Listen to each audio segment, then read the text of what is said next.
forever. There's no place for time when you're young. Can't find the words, but we know how we feel. Could we stay longer here in the summer? In the summer.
To the sun that shines,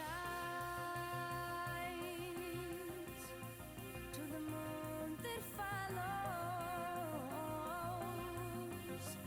to the night that covers, to the day when love was.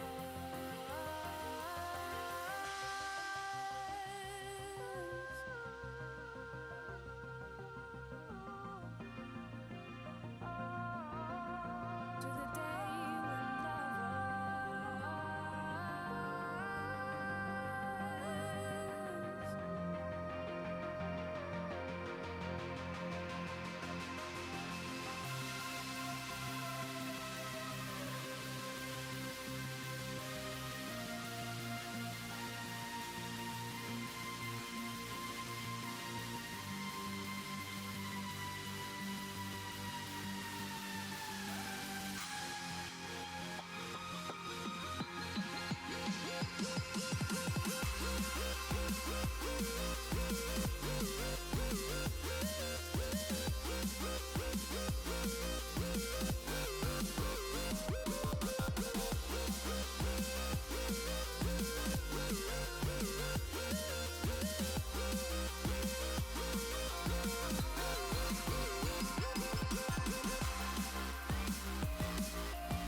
is drowning slowly.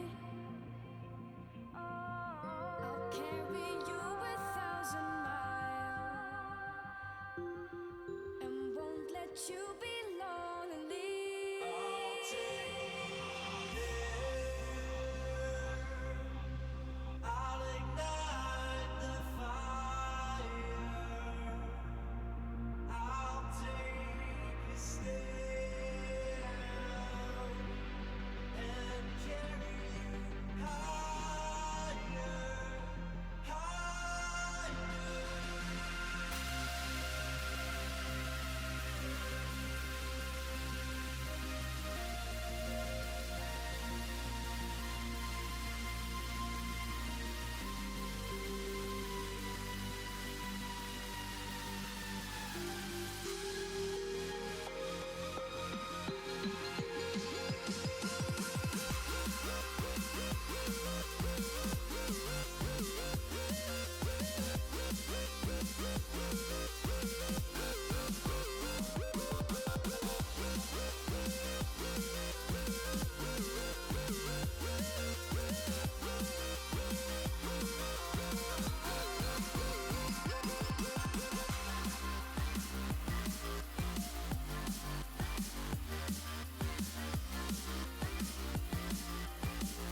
I don't wanna love you when you're stoned. I feel like I'd be better off on my own. Well, I don't wanna lose you in the smoke. I feel like I'd be better off all alone. And we can stay up until it's light.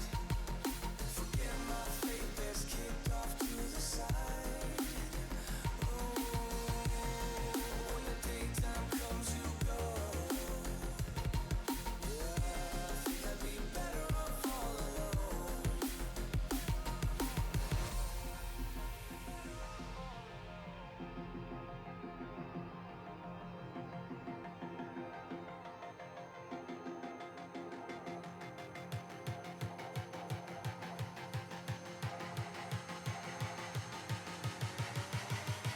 Yeah, I think I'd be better off all alone.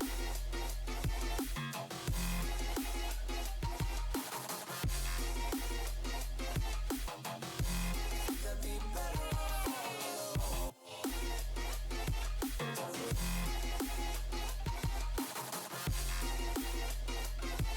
Yeah, think I'd be better off all alone.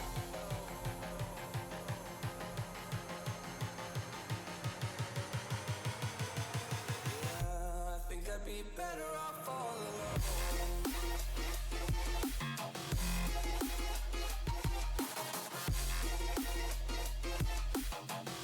Think I'd be better off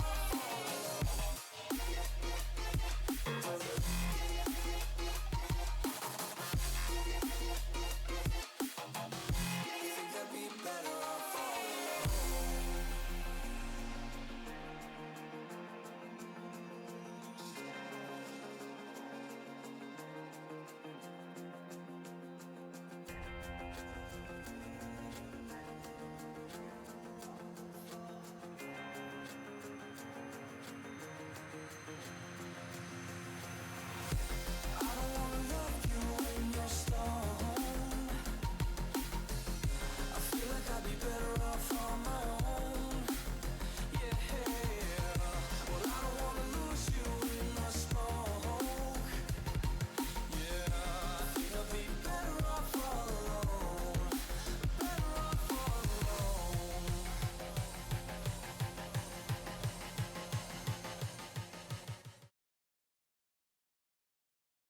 All right, it's Mark, and it's time for our live show. And so tonight's sponsor is from Armor Benders Armature Kits, and of course, you can find out more about those at stopmotionstore.com. Really awesome armature kits. I think we've got about, let's see, I think we've got one or two left in stock. So check it out if you guys are interested. And so tonight's show, we're going to talk about, let's see here. Let's bring it up on the monitor. So here is our website, as you can see. And so every 5 weeks we have our 5-week challenges. And I kind of considered that since Christmas and New Year's fell on our challenge, date, I would extend this out until the 10th, which is today, just to give people more time. So actually, this challenge I think was a 6-week challenge. But unfortunately, only one person, Tamara Me, entered or posted a video. So she'll be the winner by default, obviously. But we are going to watch her video. And let me make it larger. Let's see, like this. There we go. So, by the way, if you guys want to learn more about our challenges, and it would be great if more people would enter this time, check out our page and go to the top. And we have this 5-week challenge rules page. And here, you can see the rules, as well as find information about, if you want to not only learn the rules, but get free software for animating with. Also, how to do lip sync. So if you want to add, voice to your characters, as well as for PC and Mac, as well as capturing video with Firefox. So and audio. So if you guys, for example, if you hear a voice track of somebody you want to put in your personal challenge, you can do so. Also, there's some information about prizes and also some videos. So check it out. Let me go back here. And so Tamara and me, of course, enters all the time.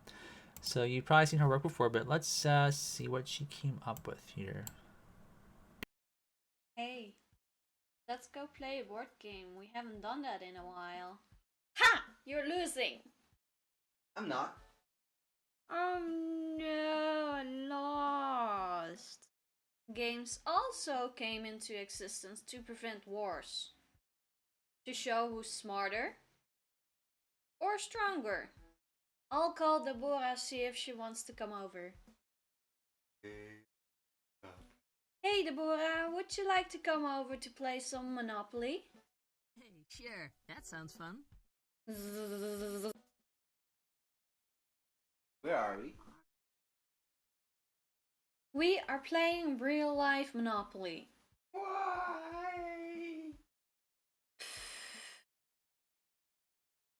They can't handle a little board game. What board games do you or did you like? Let me know in the comment section down below. Thank you so much for watching, and I will see you guys again next week. Bye! So that was Tamara Me's video. And so Janet is asking what was the topic, and it was board games. And so now, of course, watching the video is the first thing we do, but normally we would vote and everything. So we're not going to do that, but we are going to watch this a second time and kind of discuss what she did to create this. And first off, You're losing. I'm not. if you notice that, of course, she's using her voice as well as her friend to make this as like a sort of narration, but also voices from the characters. And the staging is very simple, but what's really great about this is that if you were to stage an actual film, this is exactly how you would do it. You'd have the characters kind of facing the camera a bit and looking at each other. It's very clear, and that's really important. So let's move forward here. Hey Deborah, would you like to come over to play some Monopoly? Sure. That sounds fun.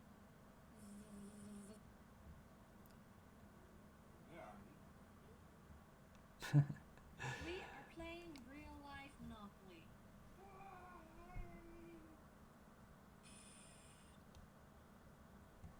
I can't handle a little board game. So it's really actually a good topic for for a challenge, because it's kind of funny how, if you like, especially during the holidays, we played some games when we went to our families, gathering and stuff, and it was this card game where you have to wear headphones that have this like gibberish, and then um, you had to lip, like someone would say something and you'd have to try and read their lips and tell them what they've said.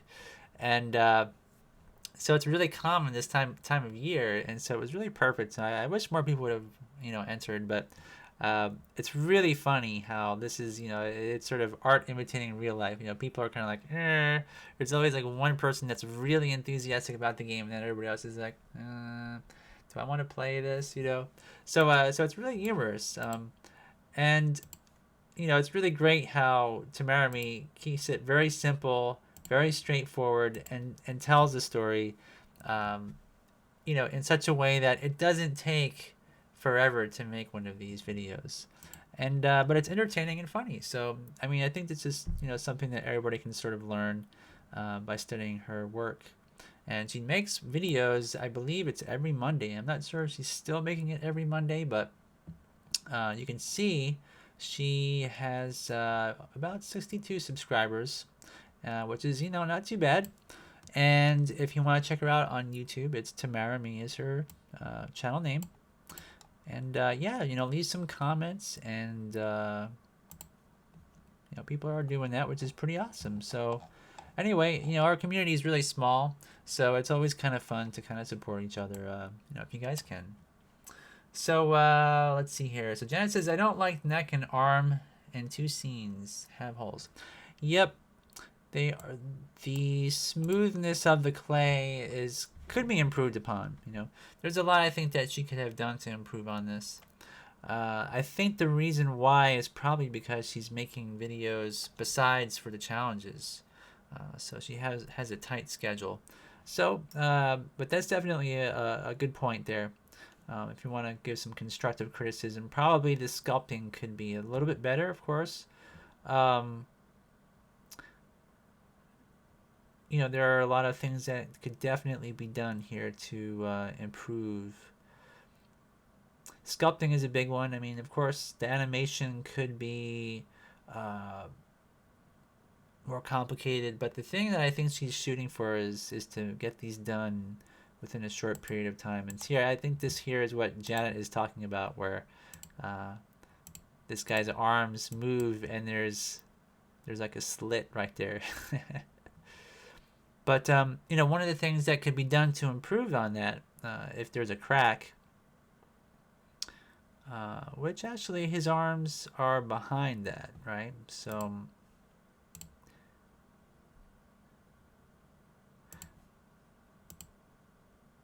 but one way to sort of improve that would probably be to take, for example, you can take like a soldering iron and go behind the clay and sort of melt those two together, so that you're not melting the whole, your sculpted detail, but so the part that's facing the camera would keep the details, but from behind you can actually melt those two components together, the white and the black, by just going along the seam line with the hot tip. So that's something you can try to do. But general sculpting and everything just it requires more patience and more time, and you just gotta kind of go over every little detail if possible with the sculpting tool. I use a 007 wax spatula.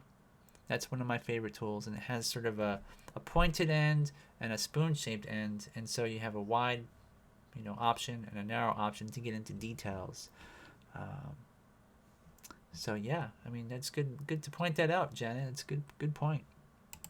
So I will tell Tamara Me, of course, that she won, and yeah. So thank you very much for submitting your film and taking the time to make it. Okay, so moving forward, so tonight I figured we would talk a little bit about set building. When she talks, yeah, yep, she has the same ending on all of her films, in terms of subscription and everything, and that's really good too. You know, I think anybody that has a channel, it's kind of helpful to get subscribers that way. I think, you know, maybe somebody has a study that was done. You know, if you ask people to subscribe, do they subscribe or not? Or if you remind, do they need reminding? Do they know that there's a subscribe button? Um, you know, those are all good questions. I don't really know, but I would think that marketing is also an aspect to having a YouTube channel. So it's kind of a good thing. So, all right. Anyways, moving forward, so we are going to talk about set building here for a bit because we had to do our challenges, and I don't have my table set up for working on our film characters. So I figured we would just kind of go through a lesson on set building tonight because I recently went to Home Depot and I bought some of this foam insulation, which I believe is this one. Let's see, is it 2x2? I think it was a little bit larger, but it looks kind of like this. Let me see. Maybe they have a picture of it. Might be this one, but I'm not sure. Let me see. Oh, well, anyways, if you guys are ever working on a set, which is obviously going to be some sort of three-dimensional shape, it can be either a kind of clay on glass project, for example, where you want to have a sculpted background that is lightweight, something that you can cut details into, or for example, let's say you're making a castle, or if you're making, for example, a wall that has like a wooden slat texture to it, or something with a pattern that just needs three-dimensionality. This particular kind of foam is a really good one to buy, and so there's a few different types of like styrofoams. There's this kind of polyextruded insulation foam, and there's also this kind which is called cellofoam, which is actually it's sort of like a styrofoam cup for drinking coffee. I think this might be the kind. Let me see. It's a little bit hard to tell. Yep, it is. So if you look at styrofoam, along the edge or on the top surface, you'll see a pattern of little spheres. And that's sort of where, I guess the way it works is they kind of put it into some kind of a mold, which is flat. And they put these beads in there, and then they use some sort of chemical process or a heating process or something along those lines. I don't really understand how they make it, precisely, but it has this sort of texture to it, and that is a really hard thing to work with when you're trying to carve into it with tools. So this particular kind of styrofoam I tend to avoid, but you can use it for set building. So this other type of styrofoam, and I'm calling it styrofoam, but I mean it's probably not really.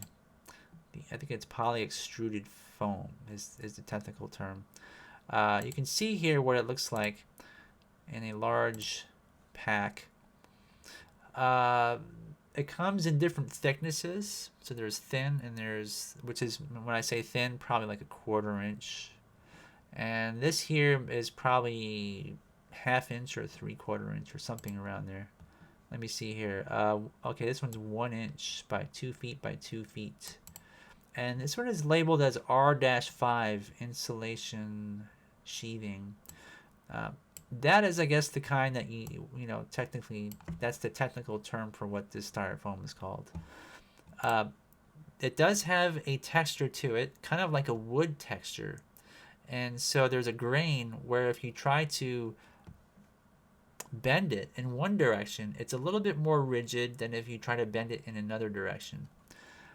I don't understand. Like I say, it's extruded somehow, and so in that process of creating it, it does have that unusual property to it. What's great about it is if you use an X-Acto blade, you can cut into it and you can cut little or carve in little notches, little lines, little patterns, things like that. And the texture is not like the other kind of styrofoam with the little beads, where the beads tend to break and you don't get a crisp line as you cut. So if you're wanting something very detailed, this is really what you want to use. So it's really cheap, and that's the great thing about it. And so I did bring up some pictures of how styrofoam has been used in stop motion. And Nightmare Before Christmas is probably the #1 film that most people are pretty much familiar with. And they used styrofoam in a ton of it. And they also used other techniques. But you can see here are some like styrofoam blocks. This is a wall texture of some kind that they carved into styrofoam. And then they put probably a thin coating of plaster. And so this technique is really common in stop motion. It's something that is cheap to do. It's easy for the most part. Takes time and patience like everything else in stop motion. But it's pretty, quick method of making things like this wall. So you can see the thickness of it.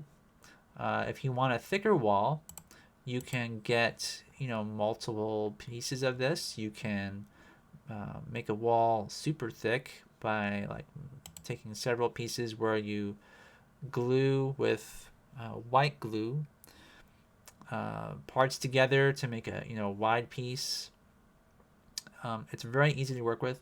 The other thing you can use are hot wire foam tools. Now, you can sometimes go to hobby shops and find those. They're a little bit hard to find. But if you know of any places that sell like model trains, they generally carry them. And we sell them also on I could probably bring it up real quick. In our store, we do carry the hot wire foam factory hot wire styrofoam sculpting tools. Let me see here. So it's in our styrofoam set tools area. And maybe I could just quickly play this video. It's pretty short. This is our sculpting tool. It's our most popular and versatile tool. It's great for freehand sculpting, carving, hole cutting. Fast and creative. Actually, the arms pivot back and forth. Have an on and off switch here. Then we have extra of cords, so no matter where the plug.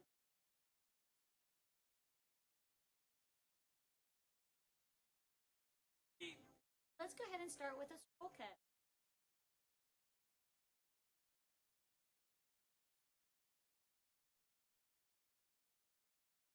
Okay. Oh, we have a drum roll, maestro. Now that we've done scroll cutting. Anyway, that just gives you an example of how you use these tools. And this video is actually really low quality. It's really old because they've been around for a long time. But what it is the tool just heats up, and there's a wire that is right in the center. Oops, here we go. And so it's actually not the tool that heats up, but the wire that does, because it's thin and they put electricity through it, and it cuts through all kinds of styrofoam super simply and super clean, and there's no mess in terms of like when you use an X-Acto blade, sometimes the little particles fall off and get in the air and get in your nose and in your hair and everything else, So that's kind of a nice way to do it. But with those tools, it requires more money than using an X-Acto knife. So if you don't have one of those, an X-Acto knife does pretty much the same thing, but you got to be a little bit more careful for obvious reasons. So with The Nightmare Before Christmas, when they were making these sets, what they would do is they would shape the styrofoam. A lot of times they would make obviously like a wooden frame, a wooden floor, and then they would design everything in a way that they knew, okay, we want to have a hill here, we want a hill there, and a hill back here, and all this. So they would cut out these styrofoam sheets and layer them together, and then slice them. And I think what they used were, let me see, Fawn Davis was one of the set builders, and I think he probably used, from pictures I've seen, hacksaw blades, knives, things of that nature. I don't know if they actually used hot wire foam sculpting tools on this. Not really sure. But that was, of course they would use like a rasp and sandpaper, and they would get the general shape, and then they would use plaster of Paris. And so plaster of Paris it's really cheap also. This is 4 pounds of it for $6.49 in, what is this, Michael's craft store. So Michael's has all kinds of stuff like that, and I think they're the cheapest place you can get it. Let me look on Home Depot for those that are in the US. I think it's more expensive, because I just brought some. I think it was like $8 for 4 pounds. Let me see. I believe, which one did I get? I think it was this one, but it wasn't a drywall repair kit. But it looks just like this here. It's like a milk container that they put the plaster into, and you open it like a milk container, which is really funny. Where did it go? All right. Patch and repair. No. They're making it difficult. Let's see. I don't know if I can find it. I guess I can't find it. But it looks just like this here. And I don't have my receipt probably either anymore. But I think it was about $8, so it's probably cheaper in Michael's if you guys want to get some plaster. But I would, recommend this plaster of Paris is pretty good. I bought this, and this isn't just like a plastic container, and it's dry and it's a powder, right? So you just put some water in there and use like a little stirring tool. The way that I use it for small batches is just to put some in a plastic cup with some water. Take a wooden dowel stick and just stir it up. And you want it to be the consistency of about pancake batter before you apply it to your foam. Sometimes the foam doesn't really take to the plaster very well if it's if there's too much water in it. So because it's essentially waterproof, so if you put something on there with water, it just runs off. But if it's thick enough, it actually does stick to the styrofoam. So it's just something to keep in mind. So the other set, let me see here. I thought I had another picture here. There's another set of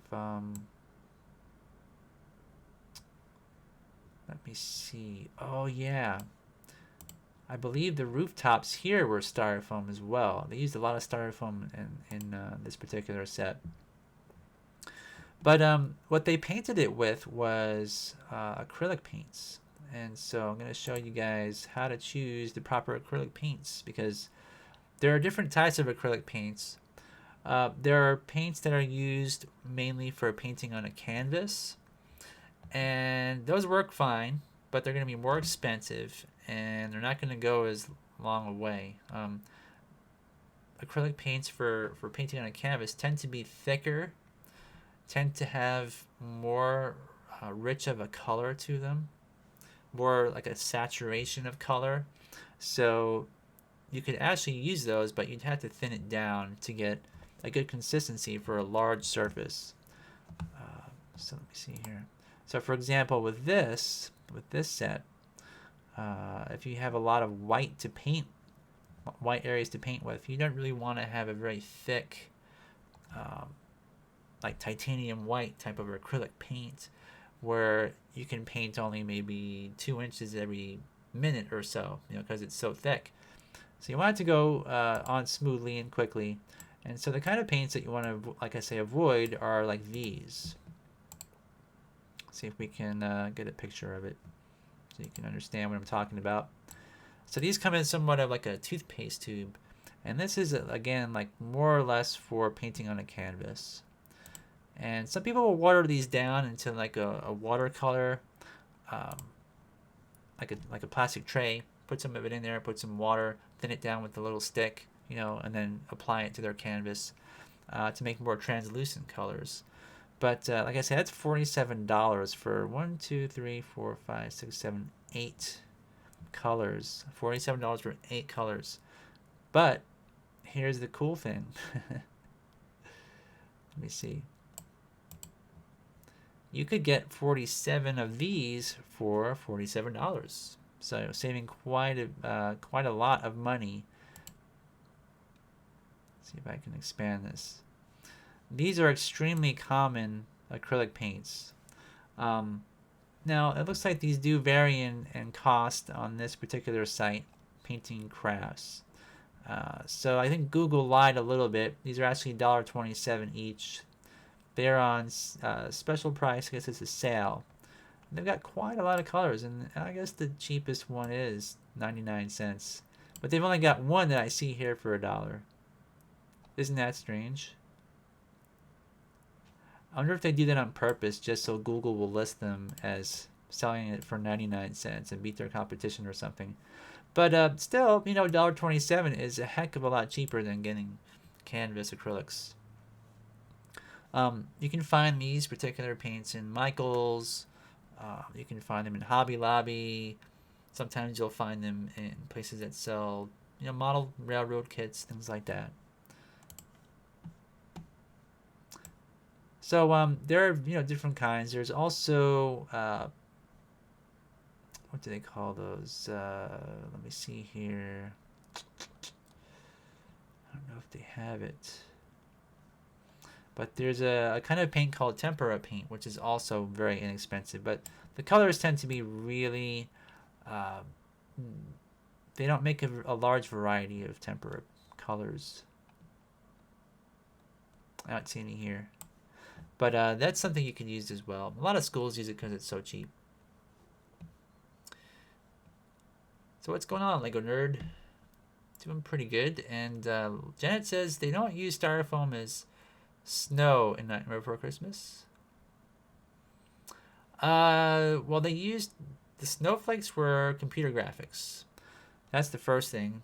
And then the rooftops would have been styrofoam, but they would take plaster and then coat everything to once you smooth it out as good as you can.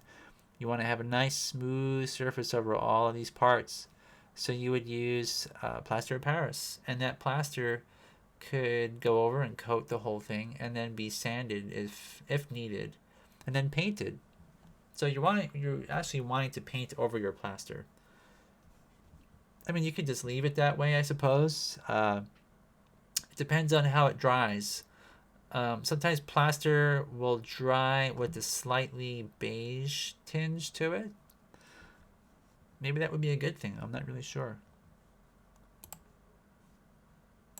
But yeah, it's a great film to study. This is also styrofoam and I believe plaster, like I said, to coat it.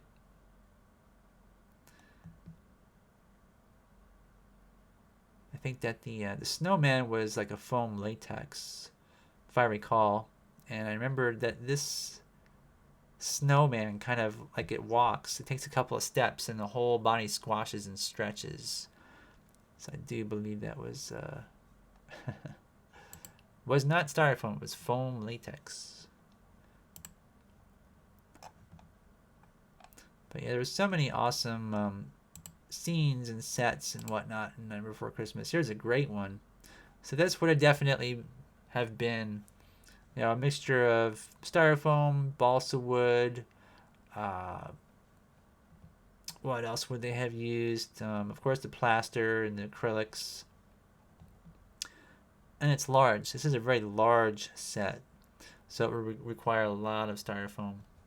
But I mean, isn't it kind of cool what you can do with it? I mean, most people when they see a film, have no idea how it's done, and it's done. Anybody can do it. It's so cheap to do. You can make trees. You can make houses. You can make walls. You can make. You can also use it for set floors. This might have been very thin styrofoam pieces that they put on these on this floor. Could also be plaster of Paris, where they just like took tape and put masking tape in thin strips everywhere, and then put a layer of plaster down, and then lifted the tape off. So you'd have all these lines where the tape was. That's one possibility. So I don't really know how you did the set floor, but generally you had to worry about drilling through it with tie downs and that kind of stuff and things like that. So sometimes the floors are a little bit tricky, and they won't use something that is soft because it requires a lot of patching by the animators. So Janet is saying they don't use styrofoam, but snow and Nightmare Before Christmas. All the snow looks like sugar. Oh, I see what you're saying. Yeah, I mean, it could have been sugar, but I don't think they would use that. I do know there's like sparkles in there, right? You can see like the little twinkly sort of.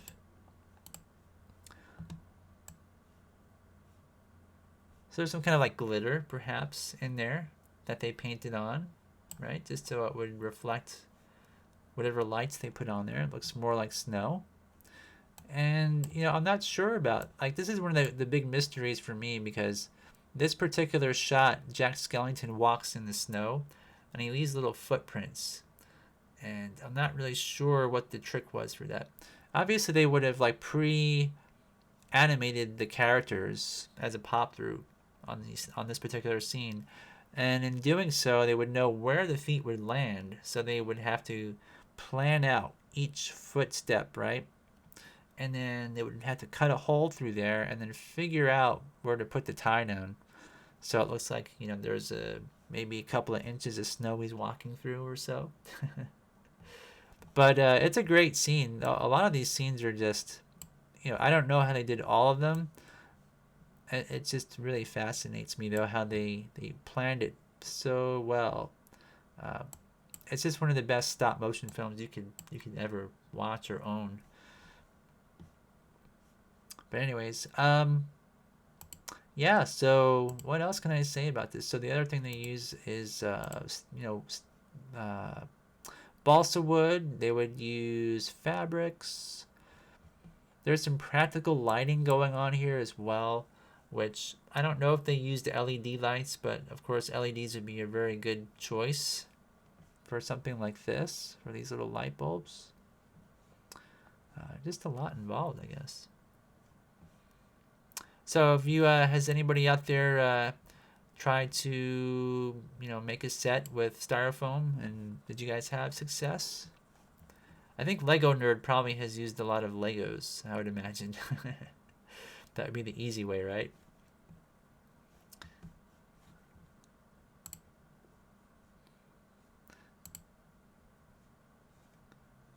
Let's see what else they have here. Here's a great shot of this is Christmas Town. Look at this. So the other thing is, like, this one here is forced perspective shot, right? So I think this is when Jack Skellington comes up over the hill and he looks at this, and his eyes get all big and he's like, whoa, what is that place, right? And so all of this is probably on like a 4 square foot area or so. And in the backgrounds, I believe they would have wrapped around some sort of a painting there of some mountains. Maybe some kind of, some sort of cutouts. Not sure how that was done, but it seems to wrap around the back. Like it's not just like a flat board or something.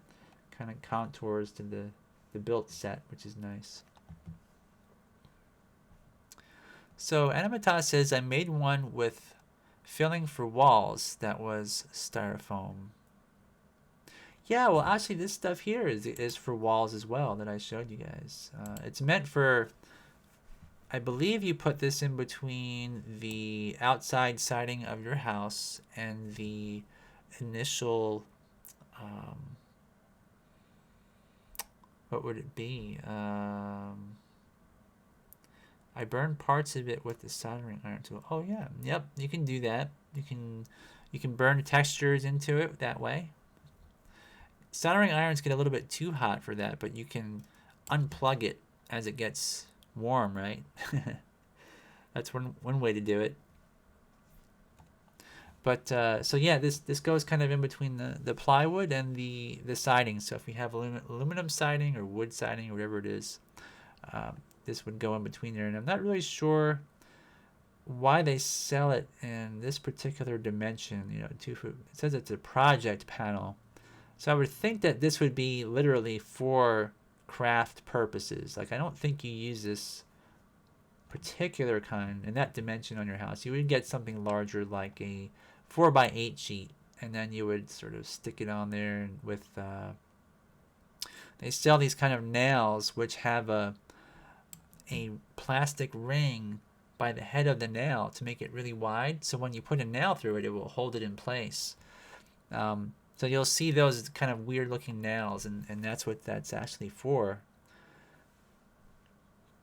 So it does have a purpose besides crafts, but and they don't really say here, you know, like this is meant for craft purposes or something. It says mold and moisture resistant, paintable. So there's probably some kind of chemical in there.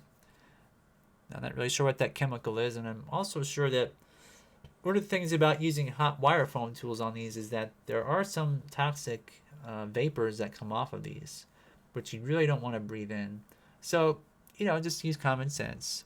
You would want to use those kind of tools like a soldering iron or wire tools. You want to do it in a well-ventilated area. You know, have like a fan blowing by it or something like that. That kind of a thing. And so Janet says the most funny for me is when people don't know how are made movies and think filmmakers use science fiction technology. I don't know. Depends on what kind of technology you're referring to there. But yeah, CG is really a common thing which kind of does throw people off. If a stop motion film is really, really good, it's sometimes hard to tell if it's not CG. It's kind of cool. Look at that.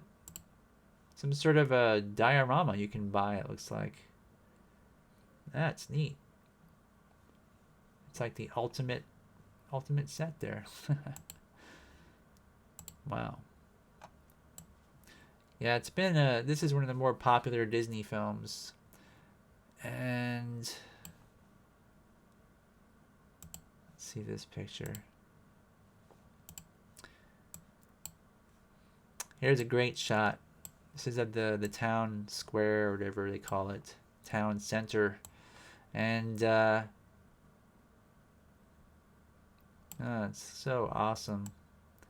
So this here is, they use like these replacement pieces here, and they use some clear resin with some sort of green pigment in there, and it's translucent, and they would replace these, you know, each frame, or maybe every 2 frames. I'm thinking would be, I think it was probably every 2 frames, because I think it would be too many pieces for, let's say, 1 second or something. But yeah, it's just so, it's, you look at it and you think,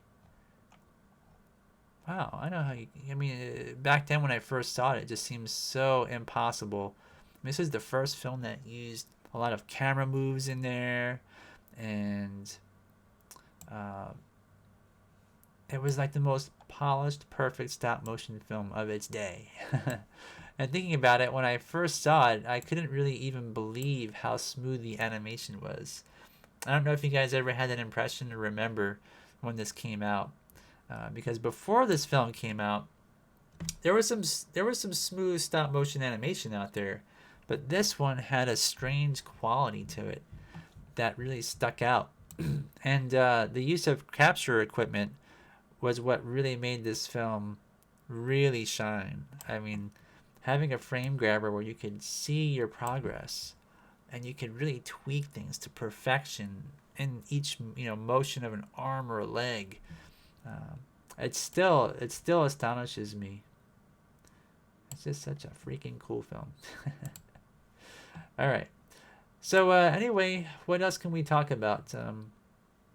Have you guys ever had any problems making sets, or have you run into any issues where you couldn't figure out perhaps how to build something? Anybody? I know for me, it's always kind of, you know, it's one of those things where I know pretty much how to make anything, you know. There's not much I don't know. But I believe if I were to work on a film set with someone like, you know, maybe in Leica or someplace like that, I probably would be the most, I would be the dumbest guy, right? Because as much as I know, there's always someone else that has some crazy trick or something that is really awesome, and you just really can never stop learning about stop motion and working with your hands and materials and stuff like that. It's fun.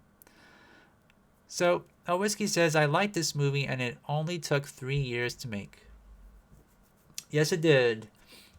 3 years, which is actually, it doesn't seem like much, but I think there were 11 animators on this film, if I recall. So 3 years times 11 animators is 33 years. So if one person with one animator had to do it all, would it take 33 years? It probably would. I mean, an entire feature film, right? Maybe not. I don't know.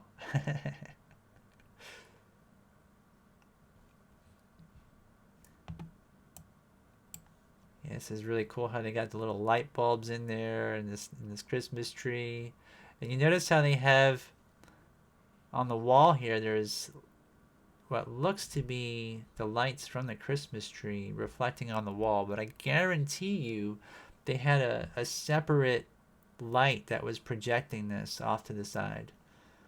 Just looking at the way it is, how far from the wall the bulbs are, and the color of the bulbs. I don't see any yellow bulbs, but I see yellow inside on the wall and purple. So there's a lot of things that you don't see that it just looks natural the way it is, but they had to go through a lot of different things just to make it look like that. They completely fool you. Oh yeah, it's totally awesome. And they keep coming out with this in a lot of theaters across America. Like Christmas time, they will sometimes still show this film. And do we have snow here? Yep. We had some snow. It was really cold for about a week and a half, 2 weeks here. Really, really cold. And most of the snow is on the East Coast. I'm in the Midwest, so we're kind of lucky that we got maybe about, I would say, how much snow did we get? Maybe an inch or so. And it kind of stuck around, but it didn't really, it didn't melt because it was cold enough. But yep, nothing too exciting here. I think the East Coast got really slammed. So like New York and Boston and Connecticut, those kind of places. Yeah, those are all East Coast places. So yeah, anyways, I think that some of the things that they did with Nightmare Before Christmas were just really groundbreaking, and you can see here some of their, I think there's a good picture here. What is this one? No. What is that? This one looks about right. So they did a lot of black light type animation where they colored everything that they could with fluorescent paints, and then they turned on their black lights and it all glowed, and everything they didn't want to have seen was painted black. So something like this seems really kind of basic, but I imagine this probably gave the director of photography a lot of headaches and trying to figure out and come up with solutions to this particular problem of trying to get this look. And what I mean by that is, you know, everything has to be black back there. And I don't think they did any sort of digital cleanup back then. I think it was all in camera. So something like, you know, Kubo and the Two Strings or something, they could go in there with a computer and they could tweak everything to perfection. If there's like a piece of dirt or something somewhere, like a speck of, you know, white against black that they don't want, they can just kind of paint it out with Photoshop. And with this, everything had to be perfect. So this black background, it was probably some sort of felt fabric. You know, that's one of the things, one of the tricks in set building was when you want to have a really dark black background is you use felt. And felt just absorbs all that light really well. But of course, felt also grabs dirt and dust and things like that, like dust bunnies. If there's a dust bunny that gets on a piece of felt, it's almost impossible to get off there. And actually, let me tell you guys about something else. Let me open something up real quick on the side here. And I'll get to your comments. But I just bought some paint. And you guys would love this stuff here. Let me open up the site. Here we go. And this is a UK company. So if you order it, and actually the shipping wasn't too bad. I think I paid about 15 bucks for this 150 milliliters of black paint. But what's special about this black paint is that it's not just black paint. It is the darkest, mattest, flattest black paint you can get on Earth. So that's really cool. I don't know the technology behind it exactly. I don't know if they're using like nanotechnology or something like that. But when you use this paint, it is so black.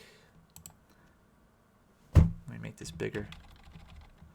So they painted this unicorn, and this is in a white room with a lot of light.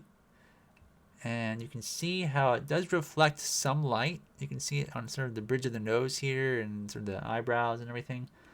But it's so black that look how you really can't tell, you know, looking at it from the front. It looks like a complete silhouette, which is really awesome. And here's a demonstration you can see of how black it is. So if you're making something that has to be black, like a, for example, what would need to be black? Like a background piece. Maybe you have a set piece with a rig, that the rig is in front of a black background and you want the rig to disappear. You paint the rig with this paint, and you could actually make a character jump on a black background scene without having to digitally remove your rig, because this is going to blend into the back, just like as you can see here. So it's really cool. So Oh Whiskey says, I'm in the north, we always have snow. That's right. You kind of, don't you live in an igloo? That's what I heard. And Janet says, you can show Garden and Coraline. You want, oh yeah, sure. You can show that. Anyways, let me just first quickly tell you where you can buy this. Culture Hustle.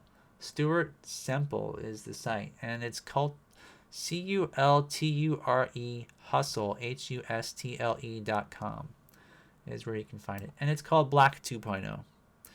So definitely check that out if you guys need that for any particular purpose.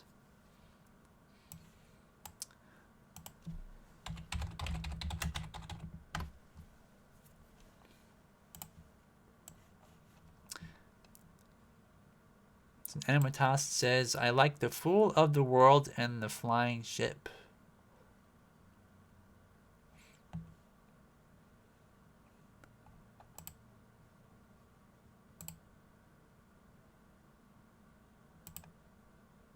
Yeah, here's a complicated set. I guess these are cherry blossoms. I'm trying to see if I can find a bigger picture to bring up. I think these are cherry blossoms.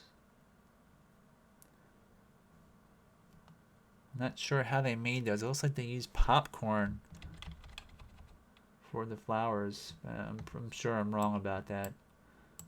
But it looks like popcorn.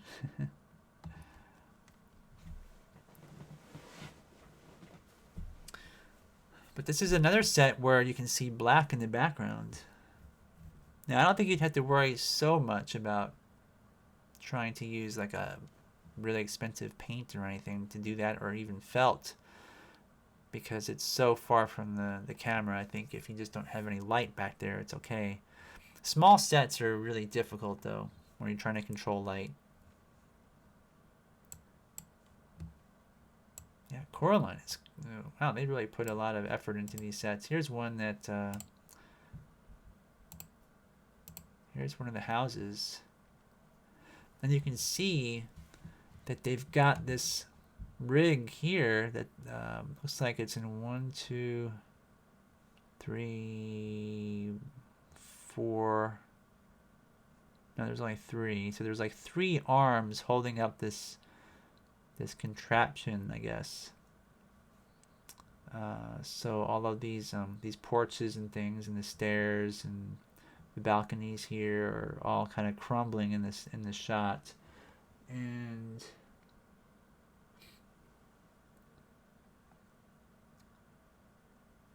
I was going to say, it looks like these things over on the right side might be some sort of a surface gauge on C-stands, like very big surface gauges or something. But yeah, that's crazy. But this is really, as complicated as this set is, it's a really straightforward thing to create. And again, like I say, the set floors are really the hard part. Like, I don't know how he's able to stand on there. There must be either just like plywood underneath there or something where he's not worried about screwing up the set, like stepping on it. And because they've got some sort of like a fake grass on there, so I would be really afraid to get on there and walk around on it. And they would probably have to, I guess the camera is here, aiming this direction, so it's not going to see where he's stepping. But yeah, it's not sure how they did the set floor there. But everything else is really straightforward. We're talking just wood and plexiglass and perhaps plaster. Like I say, plaster. You could make molds of bricks that you sculpt and then cast them into little pieces that you can stick on as a pattern. Just so many ways to do it, but it's really impressive. And you can see here they've got, let's see if this works. Where did it go? There we go. We've got some sort of like a star field back here. I'm not really sure if this is something that they used in camera or what, this star field, but that's really neat. See, I would have thought that would be digital, because most of the time they actually use CG for the skies. But oh, is it fake fur? Yeah, that would make sense if they use that. We can go back to that picture maybe. But even still, you're stepping on it. That's Brad Schiff right there. Brad's a really cool guy. He's been at Leica for forever. And I believe this was a 3D camera. So what you see here is a sort of gizmo that would move the lens over, I guess, to get the 3D image. Not really sure though. That's a bizarre looking rig. But check out the way that the camera's on there. They've got like this aluminum piece, like a sandwich piece, that locks the camera in there at that angle, which is really cool. This is all probably custom built stuff right here. But this here is really interesting. This might be an animated focus, I guess that's what this is. But I thought it was in 3D, so I'm not really sure how they're getting the 3D effect, unless this whole rig moves over for every frame and then back again. I might be wrong. Maybe I'm thinking of the wrong film. Huh. Anyways, here's another great picture. Wow. This is Paranorman. And look at this. Speaking of styrofoam, you can see what we were talking about at the beginning of the show right here. This is the exact same stuff right there. So that kind of, in case you guys are wanting proof of what I'm talking about, there's your proof. That's what they use. So Anamata says, are there a recommended size of set for good resolution? Well, you know, this kind of film here, Paranorman, is, look at the size of the sets. It's gigantic, right? They got a great budget. They can make a whole block of houses for their film. So, you know, in terms of resolution, you'll get the most detail the larger the scale is, right? So you got to trade off between the scale of the puppet versus, you know, how much space you have, for example, because everything depends on if you make something like this or want something like this, you really can't do it at this scale. If you're doing it in a garage, for example, because maybe you could put two of these in a garage, but you could definitely not put a whole block, like a city block of, you know, houses and stuff like that. So you got to consider that. And, you know, something like this you could do for sure if it was clay on glass, where you can make really small houses and stuff like that, or make it at a really teeny tiny scale, and then you know, make it at least, let's say, 3 times smaller than this, just so you can film the whole city block. But then when you're animating your puppet, what you can do is you can use a larger scale puppet for close-up stuff, and then make a larger set just for that particular close-up. So there's ways around it. I mean, you can do it, but it all depends on what you have, you know, in terms of space, honestly. But forced perspective is used a lot in, you know, small studios and stuff where they can't afford these giant, you know, convention center size studios. You know, I mean, this is just gigantic, right? So Kiyoda is saying any stop motion films to come out this year. Early Man is coming out. I think that's the biggest one. Yeah, we could probably look at that. We got about a couple more minutes left here. Yeah, let me bring that up real quick, because that is worth mentioning, and I don't think they've really gotten a lot of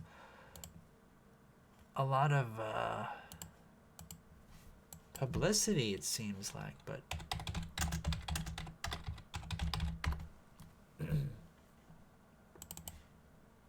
yeah, I suppose what we could do is, since you guys maybe haven't seen this already,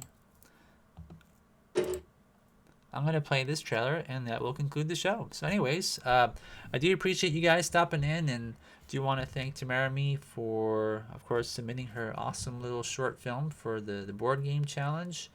And I guess I will see you guys all next week. See you later. Chief! Whoa, whoa, whoa! Time to go hunting! Next week. See you later.